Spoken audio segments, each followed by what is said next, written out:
Polaris Scrambler 1000 XP versus Can-Am 1000r xxc. First, the pluses. Yes, I'm sorry Polaris, the Can-Am is faster. It's been proven over and over, and we've done it here, and yes, it is faster.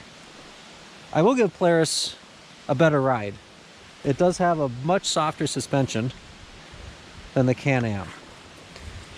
One other plus the Polaris has, with the Fox shocks, the adjusters, you can do by hand. They got the little knob on it, you can turn them. Where the Can-Am, you have to bring a screwdriver on the trail to adjust them, as they don't have the little adjusters on the reservoirs.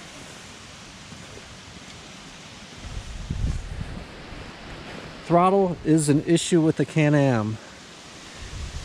What we find is that if you're riding it and you get a little crazy and your hand comes closer to the throttle, and this is with the new ITC throttle, you'll see that your thumb throttle actually hits the bottom of your fingers. You can see that.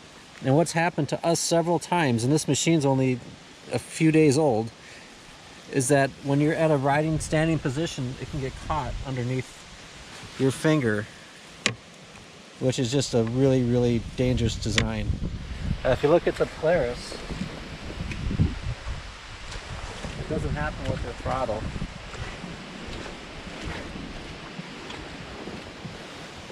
Their throttle is, it doesn't happen.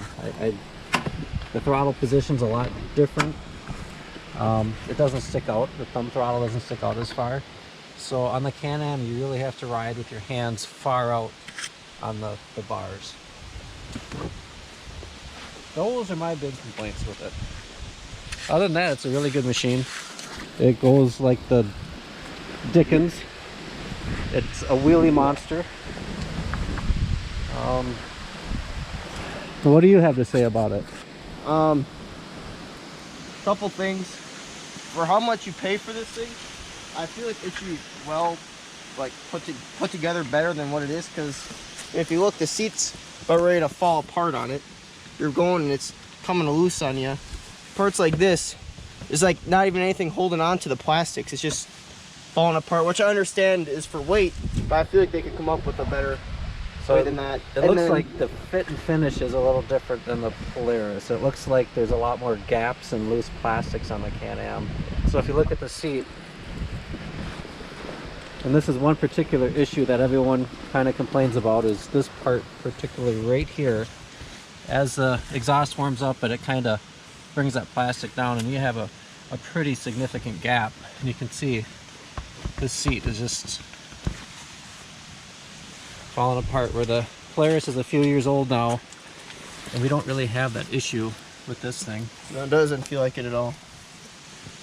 And then another big issue is everyone says the DPS is so good on this, power steering so good, but I can't find a difference between the modes. I changed it multiple times on the trails. They all feel exactly the same. So I don't understand what the point is of having the 3 modes when they all feel the same. Well, how about the throttle? Can you tell the difference in the throttle modes? Oh yeah, big difference. I just run it in performance or sport the entire time. Some people, like, I guess younger people, would be better in normal or eco mode, but if you want, probably after this we can do differences between the different modes. Maybe do a drag race between the different modes to see if you can actually tell the difference between them. Sure, let us know if you'd like to see that, if you'd like to see some time difference between the different modes. And one thing that's really goofy is an eco mode. Really? On a 1000r xxc in Renegade, eco mode? Yeah, what do you, I don't know what you're trying to accomplish there by putting an eco mode on it, other than just another little checkbox in your list of features.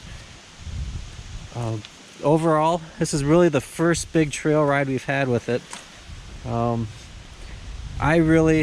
mean, it's a good product. It's a good fit between, let's say, a YFZ 450 and a Raptor 700R and the Scrambler. I would say it's right in between those two machines. or that genre. So it's really more on the sport side than the comfort side, where I would say Polaris is probably more of a comfort ride machine.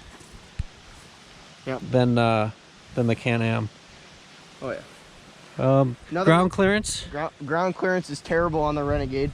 I'm up on a rock there, but it's a few inches really difference. Go to the rear end of it. I mean, it's not horrible, but there's definitely an increase compared.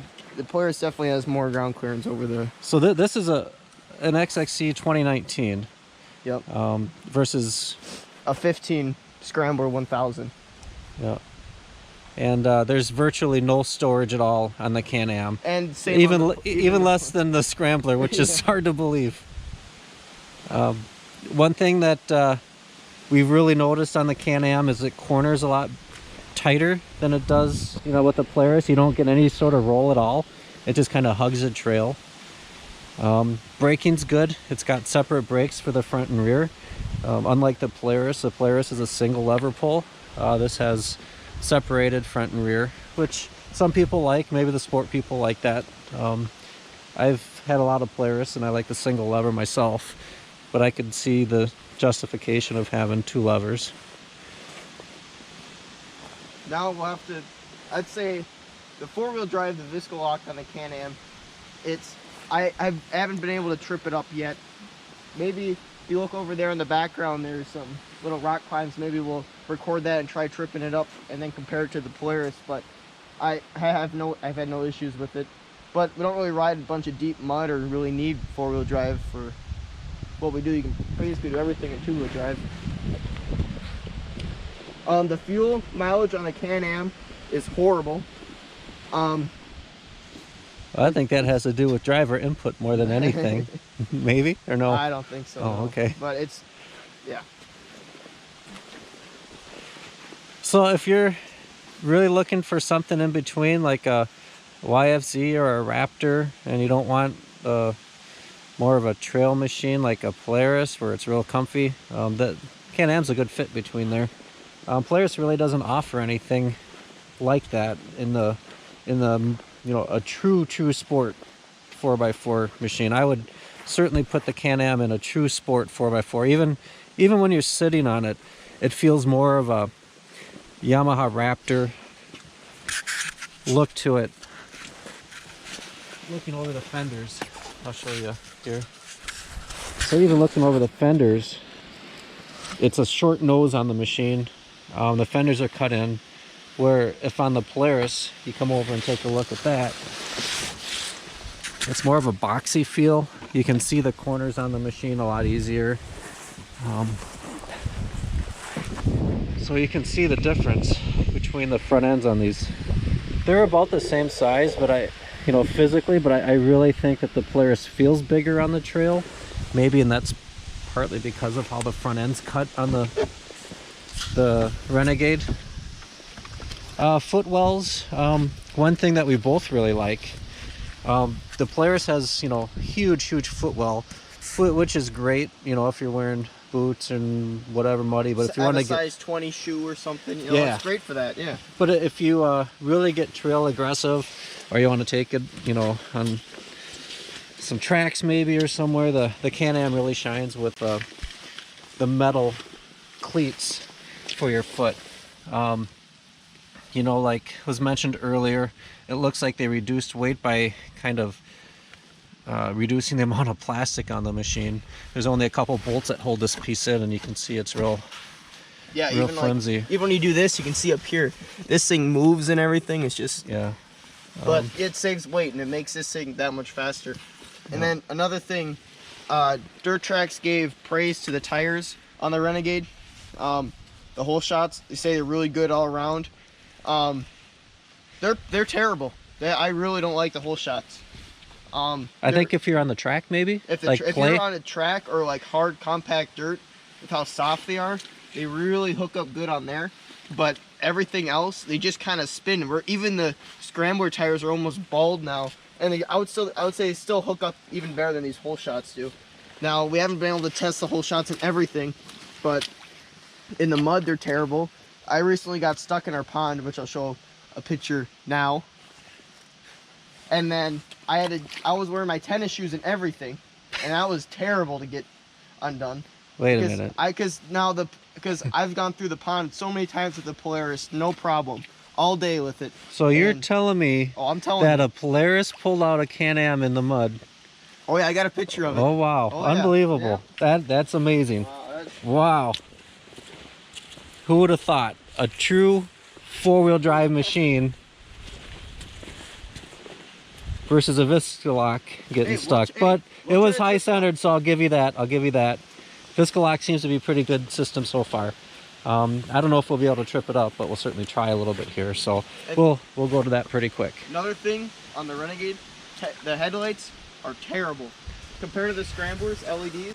These headlights, they're not very good. So yeah, it's a different technology. It's a projector type lamp versus LED. The LEDs really throw a lot of light out versus the projectors. It looks like the face on the LEDs, a lot wider too, so they might spread it out a little further, but there is a significant difference between the two on the headlights. So let's try to trick up that Viscalock and see if we can do that. All right, here he comes. We're gonna try to trick up that Viscalock. I don't know if we're gonna be able to. It seems to be pretty aggressively set, and I don't know if that's just a Renegade or XXC feature, but this would be a good one to try to climb that rock right there. Oh, there we go. A little bit of spin there. I saw a little bit of wheel spin. It grabbed right away though. As soon as it detects it, it starts grabbing. There we go. That's a good one. All right, well, it worked. It did slip a little bit. We'll try a more aggressive path. All right.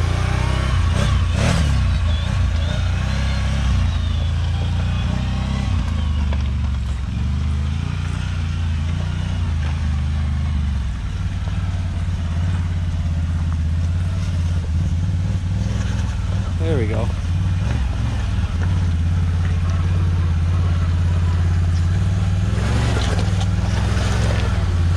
No tripping it up. There we go. A little bit. It just spins for just a fraction of a second, then it grabs. There we go. Yeah.